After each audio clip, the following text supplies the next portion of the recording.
పరమశివుడి తలపై నెలవంక ఎందుకుంటుంది? ఒకవైపు గంగమ్మ, మరోవైపు నెలవంక. ఈ ప్రశ్న మనందరికీ ఎప్పుడో ఒకసారి స్ఫురిస్తూ ఉంటుంది. దాని వెనుక పెద్ద కథే ఉంది.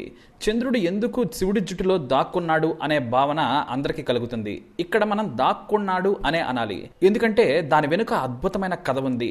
దక్షుడికి 2 కొడుకులు, అలాగే సొంత కూతురు సతి. వీరు కాకుండా మరో 27 మంది కూతుళ్ళని దత్తత తీసుకుంటాడు. వారంతా కూడా ఎంతో అందంగా ఉంటాడు. ఒకరి అందం మరొకరికి ఉండదు, కానీ వారి అందం ఒకరిని మించి మరొకరికి ఉంటుంది.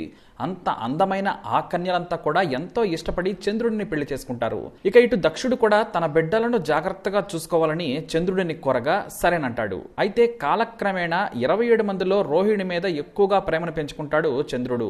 ఎందుకంటే ఆమె అందానికి తోడు అణుకువ, మాట తీరు చంద్రుడిని మంత్రముగ్ధుడిని చేస్తాయి. తన మనసులోని మాటను ముందే పసిగట్టి సేవలు చేస్తూ ఆరాధిస్తుంది రోహిణి. దీంతో చంద్రుడు రోహిణిని మాత్రమే ప్రేమగా చూసుకుంటూ వస్తున్నాడు. మిగతా 26 మంది భార్యలను ఆయన పట్టించుకోవడం మానేస్తాడు. దీంతో మిగతా భార్యలంతా కూడా వెళ్లి తండ్రి అయిన దక్షుడికి మొరపెట్టుకుంటారు. రోహిణిని తప్ప తమని పట్టించుకోవడం లేదు. మేము ఎంతో ఇష్టపడి చంద్రుడిని పెళ్లి చేసుకున్నాం నాన్న, కానీ ఆయన చూపు కూడా మాకు దక్కడం లేదని అందరూ కన్నీళ్లు పెట్టుకోవడంతో దక్షుడికి కోపం వస్తుంది. మొదట శుతిమెత్తగా చంద్రుడికి చెబుతాడు, నా అందరి కూతుళ్లను సమానంగా చూసుకుంటావని నీకు ఇచ్చి పెళ్లి చేశాను, కానీ ఇలా రోహిణిని మాత్రమే ప్రేమగా చూసుకొని మిగతా వారిని చిన్న చూపు చూడడం తగదని కూడా దక్షుడు హెచ్చరిస్తాడు.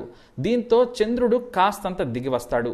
సరే, అందరినీ బాగా చూసుకుంటానని హామీ ఇస్తాడు. అలా కొంతకాలం గడిచిపోతుంది. కాలక్రమేణా మళ్లీ తన ప్రేమను రోహిణికి మాత్రమే పంచుతాడు చంద్రుడు. అయితే ఎంత చెప్పినా వినడం లేదని మరోసారి మిగతా వారంతా తండ్రికి ఫిర్యాదు చేస్తారు. ఎన్నిసార్లు చెప్పినా వినడం లేదని దక్షుడు చంద్రుడి మీద ఆగ్రహం వ్యక్తం చేసి ఒక్కసారిగా శపిస్తాడు.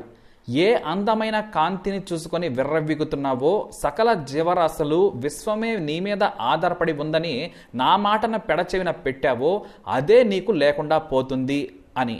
అవును, నిండు చంద్రుడిలా ఉండే నువ్వు రోజు రోజుకి క్షీణించిపోతావని శపిస్తాడు దక్షుడు. దీంతో చంద్రుడు ఆందోళన చెందుతాడు. నిజంగానే రోజు రోజుకి తన ఆకారం తగ్గిపోతూ ఉంటుంది. కాంతి కూడా తగ్గుతూ ఉండడంతో చంద్రుడు ఇక ఆందోళన చెందుతూ భయపడిపోతూ ఉంటాడు. అంటే సంపూర్ణ చంద్రుడి నుంచి చిన్నగా తగ్గుతూ వస్తూ ఉంటాడనమాట. పైగా సముద్రంలోకి జారిపోతూ ఉండడంతో చంద్రుడికి ఆవేదన కలుగుతుంది. చంద్రుడి కాంతి మీద ఆధారపడి జీవిస్తున్న పశుపక్షాదులు, జీవులు అన్నీ కూడా బ్రహ్మను వేడుకుంటాయి. మాకు జీవితాలను ప్రసాదించమని వేడుకుంటాయి. ఇంతలో చంద్రుడు కూడా బ్రహ్మ దగ్గరకు వెళ్ళి తనకు శాప విముక్తి కలిగించాలని వేడుకుంటాడు. కనీసం దక్షుడి శాపం శక్తి రాలేని చోటైనా ఆశ్రయం ఇవ్వాలని కోరతాడు చంద్రుడు.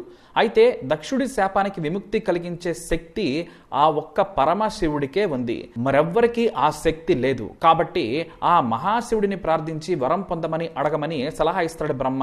దీంతో చంద్రుడు ప్రభాస తీర్థకు వెళ్లి సరస్వతి నది పక్కన ఒక లింగాన్ని ఏర్పాటు చేసుకుని కఠోరమైన దీక్ష చేస్తాడు. శివనామ స్మరణతో 6 నెలలు తపస్సు చేసిన తర్వాత శివుడు ప్రత్యక్షమవుతాడు.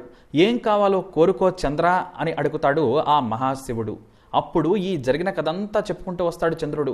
తనకు మళ్లీ నిండు రూపం కావాలని కోరుకుంటాడు. ఇలా తాను రోజు రోజుకి క్షీణించొద్దని వేడుకుంటాడు. అయితే దక్షుడి శాపాన్ని అంత సులువుగా తీసివేయలేం. కానీ నువ్వు కోరుకున్నావు కాబట్టి నీకు నిండు రూపం వచ్చేలా చేస్తాను. కాకపోతే ఒక షరతు, కృష్ణపక్షంలో నీ ఆకారం తగ్గుతుంది, శుక్లపక్షంలో నీకు నిండు రూపం వస్తుంది. అంటే ప్రతి 15 రోజులకి నువ్వు తగ్గుతావు, అలాగే ప్రతి 15 రోజులు నువ్వు మళ్ళీ పెరుగుతావు అని ఆ క్షీణించిపోయిన చంద్రుడిని, అదే నెలవంకను తన తలపై పెట్టుకుంటాడు శివుడు. దేవాదేవుడి కొప్పులో ఉండడం కంటే నాకు ఇంకేం కావాలి అని చంద్రుడు అలాగే ఉండిపోతాడు. ఆ కొప్పులో నుంచే చంద్రుడు ప్రపంచానికి ఇలా వెలుగు చీకట్లు పంచుతూ ఉన్నాడు. ఆ మహాశివుడిని తలుచుకొని తపస్సు చేసిన ప్రాంతమే ఇప్పుడు సోమనాథ్. చంద్రుడు ఏర్పాటు చేసిన జ్యోతిర్లింగాలలో ఇది మొదటిది.